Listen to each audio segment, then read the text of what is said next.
some people, some philosophers have said, oh, everything in life is motivated by self-interest. And if you're being generous or you're doing good for others, you're just trying to make yourself feel good because you think that this will somehow make you a better person or whatever, blah, blah, blah. Okay, maybe so. I don't know. I can't speak to that. I know that when I try to help people, I know where it comes from in me, and it comes from having needed help and not gotten it, and thinking, wow, if I could do this for someone else that no one did for me, I will somehow be, I don't know, paying back the universe or making the world a better place for somebody because I know what it's like to need something and not get it, and now I'm in a position where I can give something and not ask anything for it. That's my motivation. And you can say, oh, well, you're just trying to make yourself feel better, blah, blah. Maybe so. I don't know. Does it matter? I guess it's the ultimate question that I would ask is, does it matter why you're doing it? If doing it makes the world a slightly better place for someone, and if everybody did it and made the world a slightly better place for someone, then everyone would be making the world a better place for everyone, and the world would be getting better. So whether that's motivated by selfishness or selflessness, I don't know. I can't prove it one way or the other. It doesn't seem selfish to me, but maybe it is. Maybe I'm the most selfish person around. I have no idea, and I don't care. And I only bring it up because I know somewhere out there listening, there's a cynic who's saying, well, you're just, trying to make yourself feel better. You're just a bunch of do-gooders. Well, what's wrong with that? I don't see anything wrong with it. I mean, there are ways where you can do good in a bad way, and that happens all the time. Think, I don't know, people who, well, I hate to jump there, jump to this place, but I was hearing in the news recently about Mr. Trump, my punching bag for this show. It seems to be consistent about how his foundation, the Trump Family Foundation, the way they give money out is basically they solicit money from other people and then they turn around and give it away. And then he brags about how much money he gives away. So apparently, according to at least the Washington Post, if I'm remembering the source correctly, the way the Trump Foundation works is they solicit money for charities. And they say, oh, please give us money. And then they get the money and they give it to charities. And then they claim Trump is a generous person who gives away a lot of money. So he just basically, he takes your money, gives it to somebody else, and then takes credit for it. That, to me, is not a good way to do good, even though he is maybe doing good by giving money to people that need it. I don't know. There's also some reports that he gave money to a group that was attacking someone, an attorney general, who was looking into his finances. It's pretty shady. But anyway, be that as it may, I'm not going to go too far in that direction because that's just beating a hopefully soon to be non-existent political horse. Hopefully he will just fade away after the election and go back to being a personality, TV personality of some sort, and popular with whoever thinks that kind of person is worth paying attention to.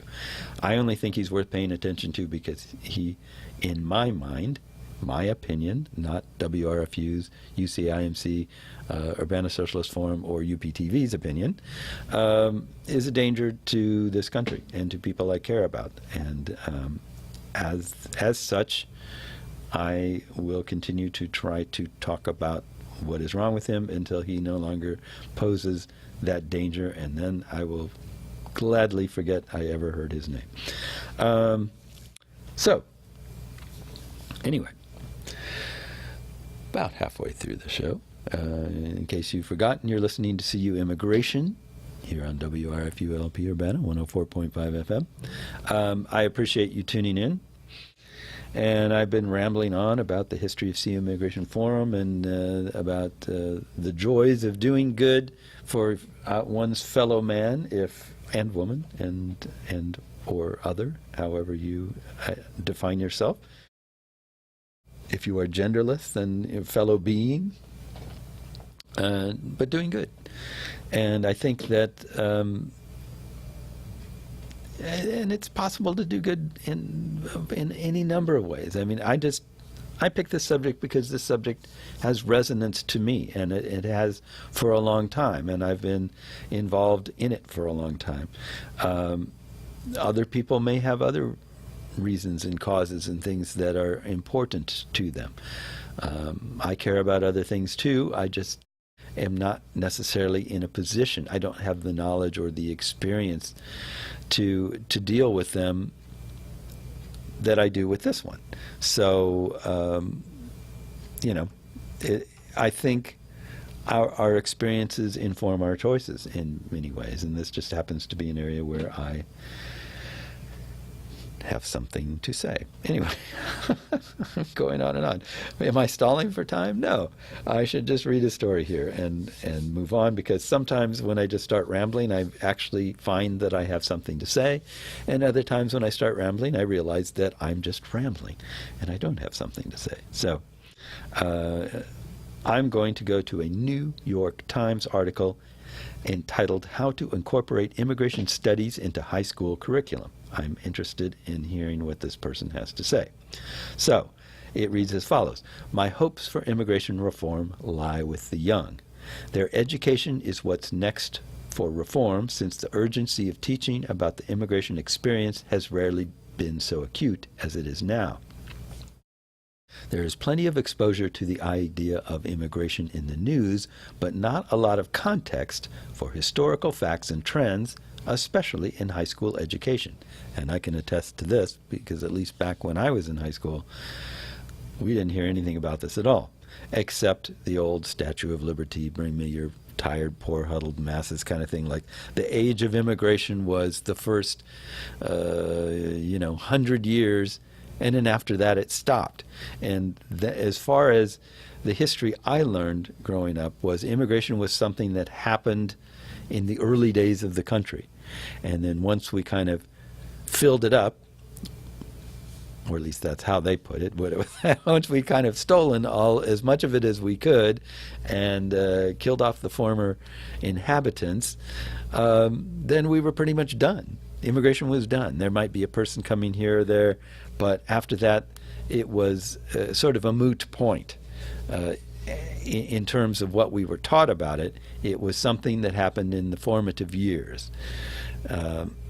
Indeed, that was how the country was formed, a nation of immigrants, who then became a nation of nationals, and we worked to keep it that way.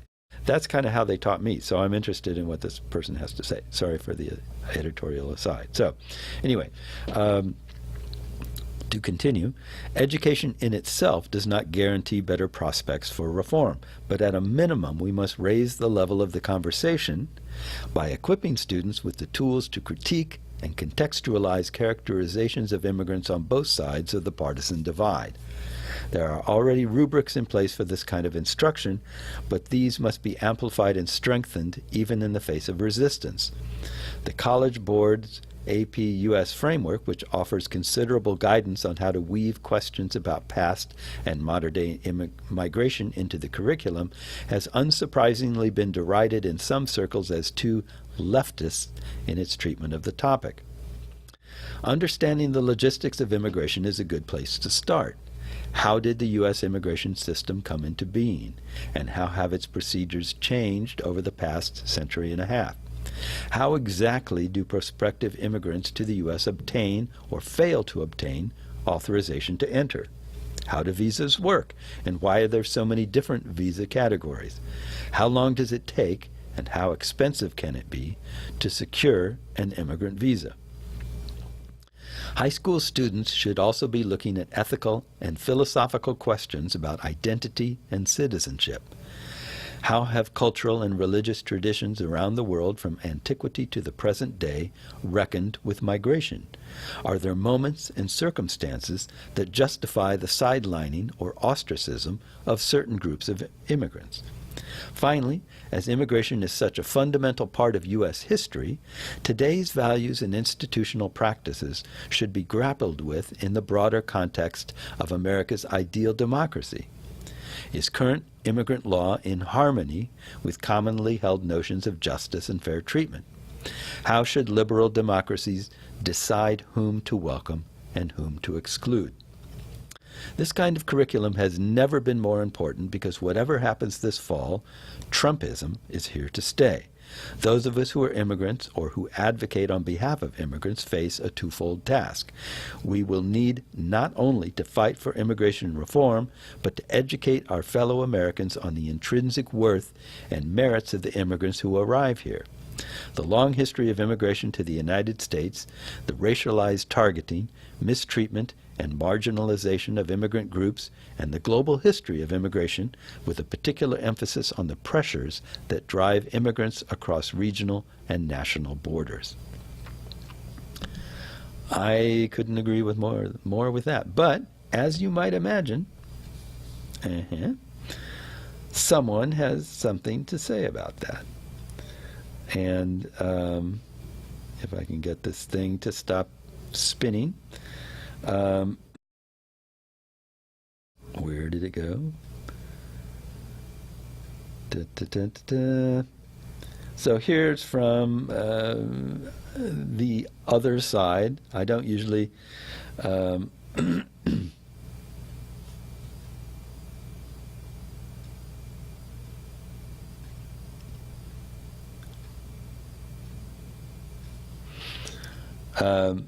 this is actually a response to this very article.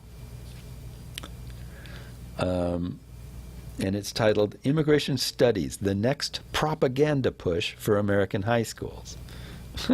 So I probably won't read all of this because this is really disturbing. But just so you can see what somebody is putting out there as if in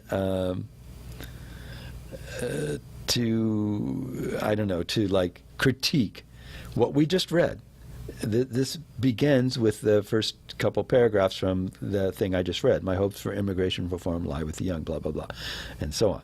So this writer writes, in a normal country, citizens attend school to learn about their proud heritage and how to be more effective and productive citizens. In America, the purpose of education is to learn how to be a professional victim and how to confiscate money from those Americans who are not fortunate enough to belong to one of the privileged classes. Whoa, really?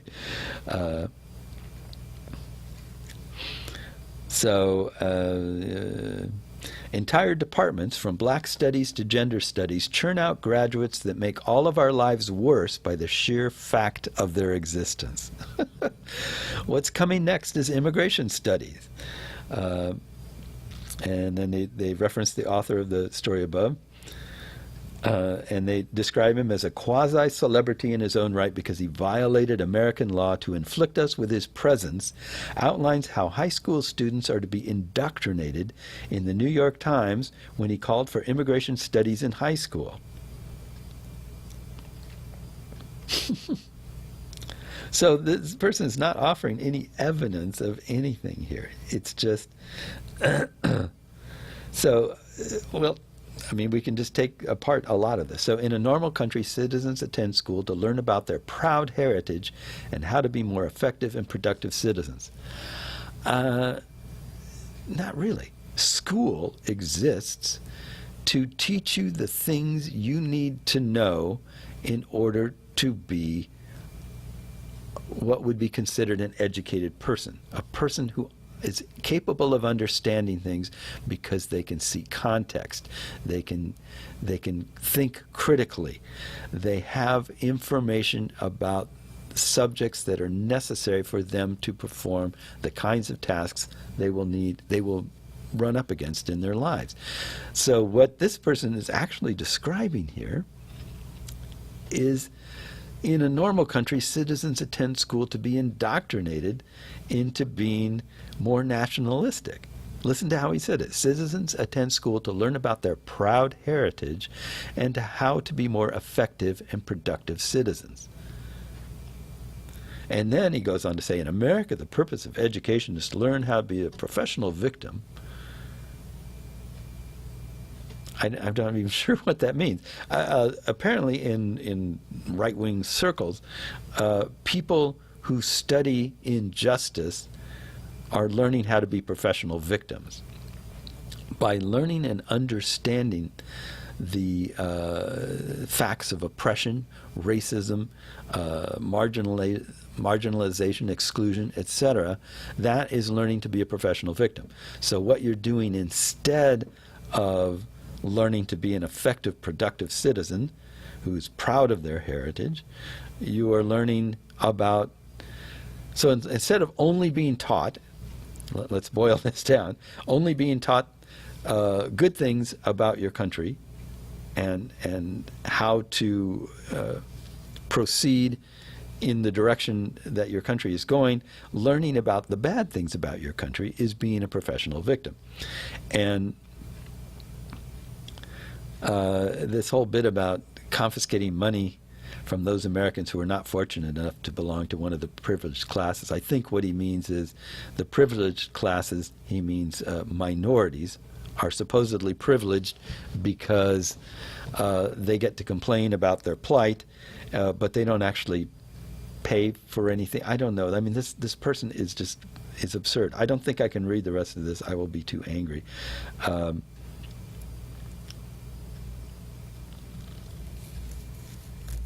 So, but one thing he says about immigration, which bears being pointed out, he says, a central truth we see from the immigration experience is that America isn't rewarded for its generosity in admitting so many people. Instead, it's mocked for its weakness. Many immigrants come here and then seek to punish and destroy us for the mistake of admitting them.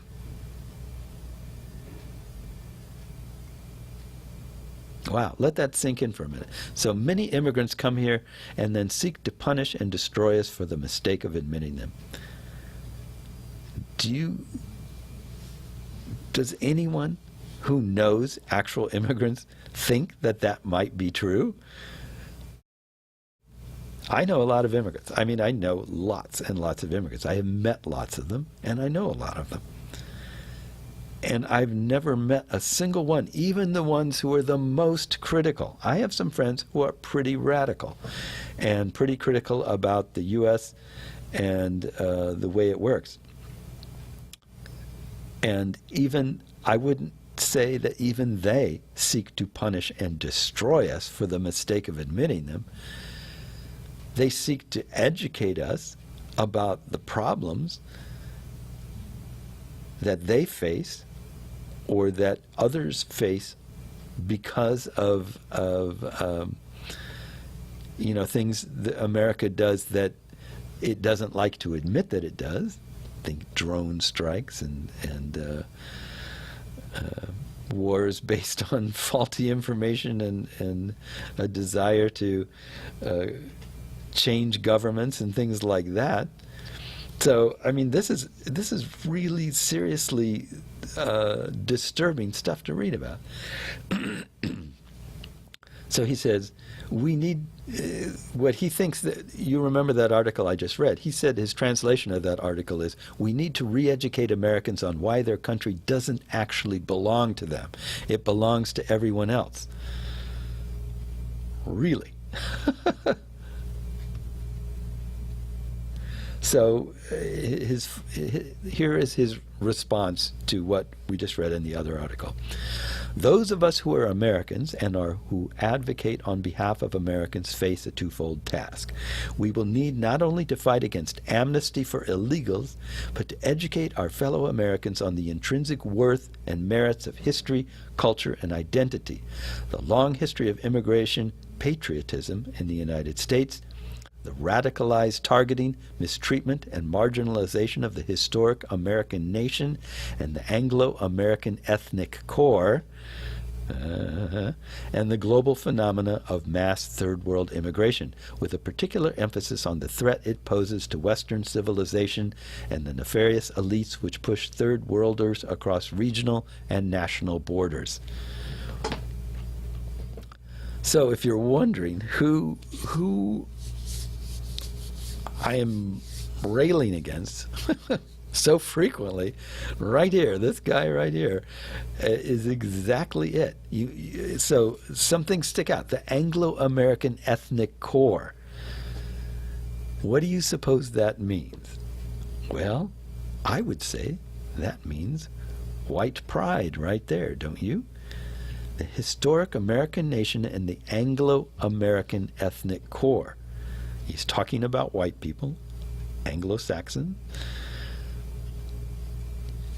and the ethnic core, that would be,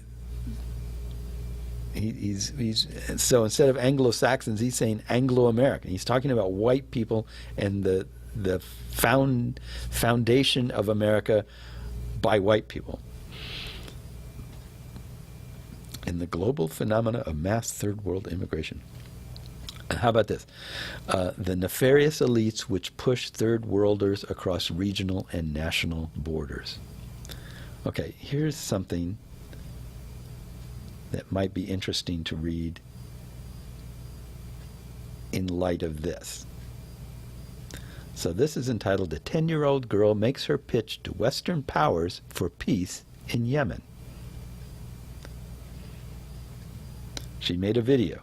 And here's some quotes from that. She says, "I don't want it to be my turn to die." She recorded this in her bedroom on her mom's cell phone. "I want to live all my life. I want to be a doctor. I want to be an engineer. I want to grow up and be something important in this world." Fighting in the Yemen war had paused this summer to coincide with peace negotiations, but the talks broke down in the beginning of August, and since then, Yara, this girl's name, city has been pounded most days and nights by fighter jets from a coalition of Arab countries led by Saudi Arabia. The Saudi-led and U.S.-backed coalition is trying to break the rebels' hold on Sana'a and restore the exiled Yemeni president whom the rebels displaced. Okay, the Saudi-led and U.S.-backed coalition, which has been pounding the city day and night.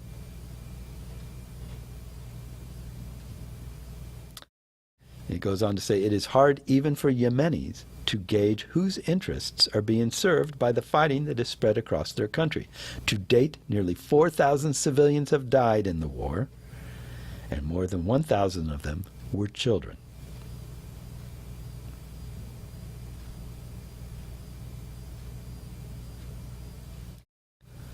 So think about that. This person says in the previous article,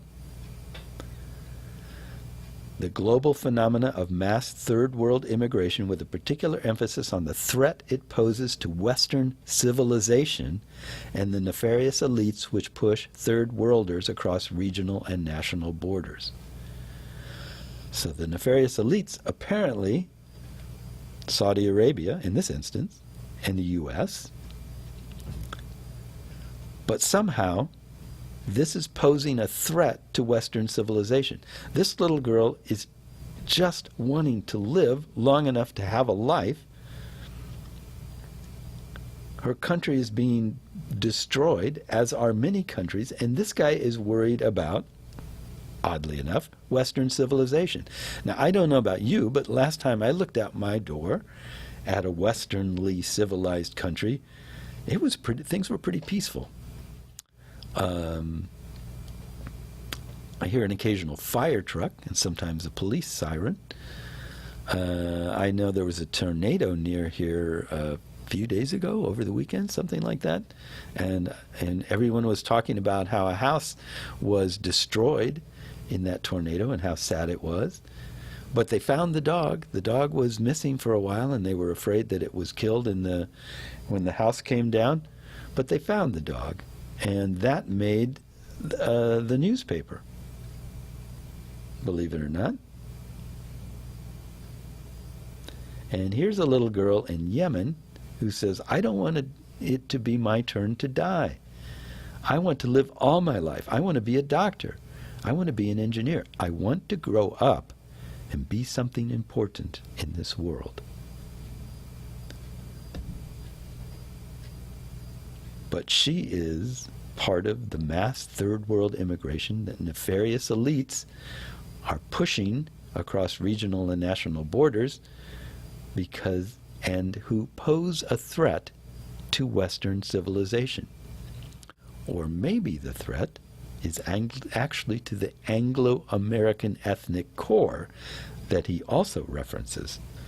Maybe that's what the real threat in this guy's mind is. That maybe someone like this little girl, this little 10-year-old girl, will come here and do something good and be a doctor or an engineer. But she'll be from Yemen. She'll be brown. She won't be Anglo-American. And she might bring different religion. She might bring different cultural practices, a different language with her, something like that. And because of that alone, she will threaten the Anglo-American ethnic core that is so valued by this person that he thinks that any and every attempt to normalize immigration and make it okay is propaganda and a surrendering of America in who we are and what we're about. And I disagree with that in every possible way and as strenuously as I can, because I think that we're all people.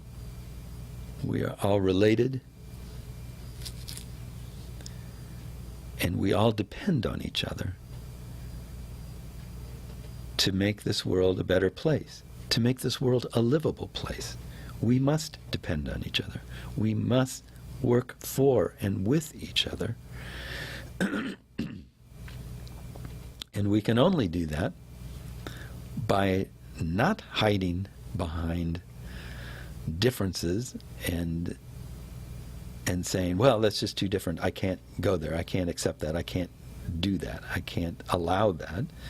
But instead, just looking past our differences and seeing